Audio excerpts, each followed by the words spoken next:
Olá pessoal, muito bom dia, que a paz e a graça do nosso Senhor e Salvador Jesus Cristo esteja com todos. Bem-vindos a mais um vídeo sobre o estudo da Palavra de Deus através do guia Atos dos Apóstolos, estudando especialmente nesse trimestre sobre esse livro de Atos dos Apóstolos.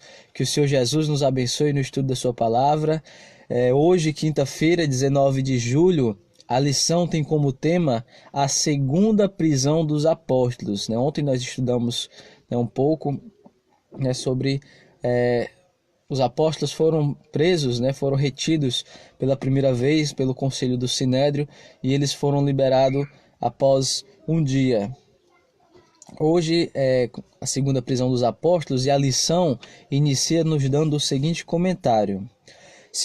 Se os apóstolos podiam ser usados para trazer o juízo de Deus sobre o pecado, como no caso de Ananias e Safira, ele também podiam ser usados para trazer a graça de Deus aos pecadores.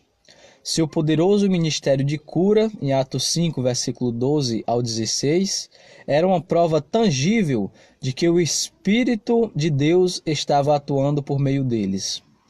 É impressionante que as pessoas acreditavam que até mesmo a sombra de Pedro poderia curar as pessoas. O paralelo mais próximo nos evangelhos é de uma mulher que havia sido curada ao tocar as vestes de Jesus, em Lucas 8, versículo 43 e 44. Lucas, no entanto, não declara que a sombra de Pedro realmente tinha poder para a cura, mas que as pessoas pensavam assim. No entanto, mesmo que a superstição popular estivesse envolvida, Deus ainda assim concedia a sua graça. Não obstante, quanto mais os apóstolos eram cheios do Espírito, os sinais e prodígios se multiplicavam, mais os líderes religiosos se enchiam de inveja. Isso os levou a prender os apóstolos uma segunda vez, em Atos 5, versículo 17 e 18. Foi somente após sua libertação milagrosa, em Atos 5, 19 a 24, e outro discurso ousado de Pedro, destacando que eles deviam obedecer antes a Deus do que aos homens, Atos 5, 29, que algumas autoridades começaram a considerar a possibilidade de que influências sobrenaturais poderiam estar em operação. Vamos ler Atos 5, do versículo 39 ao 24, como Gamaliel tentou dissuadir o Sinédrio de tirar a vida dos apóstolos. Atos 5, do versículo 34 ao 39. E diz o seguinte: Mas, levantando-se no Sinédrio um fariseu chamado Gamaliel, mestre da lei, acatado por todo o povo, mandou retirar os homens por um pouco. E lhes disse: Israelitas, atentai bem no que ides fazer a estes homens, porque antes desses dias, se levantou Teudas, insinuando ser ele alguma coisa, a qual se apregam acerca de 400 homens. Mas ele foi morto, e todos quantos lhe prestavam obediência se dispersaram e deram em nada. Depois deste, levantou-se Judas, o Galileu, nos dias do recenseamento, e levou muitos consigo. Também este pereceu, e todos quanto lhe obedeciam foram dispersos. Agora vos digo, dai de mão a estes homens, deixai-os, porque se este conselho ou esta obra vem de homem, perecerá. Mas, se é de Deus, não podereis destruí-los, para que não sejais porventura achados lutando contra Deus, e concordaram com ele. Amém. Então aqui o Sinédrio, que era o maior tribunal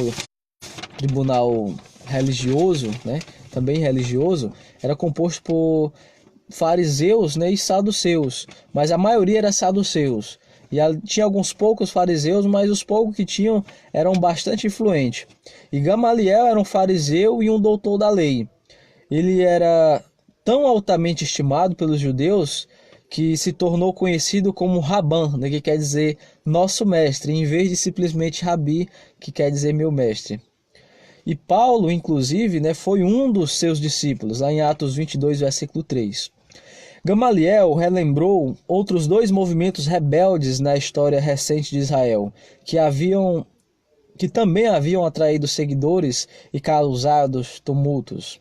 Seus líderes, no entanto, haviam sido mortos, e seus seguidores completamente dispersos. A lição que ele extraiu disso foi que se o movimento cristão fosse de origem humana, logo dispersaria. Por outro lado, se fosse um movimento divino, como afirmavam os apóstolos, como poderia resistir? O conselho de Gamaliel prevaleceu. Os apóstolos foram açoitados e mais uma vez ordenado a não falar o nome de Jesus. Mas eles não obedeceram, né, aos rabinos, eles obedeceram à voz de Deus. Né? Antes importa obedecer a Deus do que aos homens, foi o que Pedro falou em Atos 5:29. Amém? Então, eu e você venhamos a obedecer primeiramente a Deus do que aos homens, do que às autoridades humanas. É mesmo que a gente sabe que as autoridades são constituídas por Deus, mas primeiramente vem Deus. Amém? Que o Senhor Jesus nos abençoe.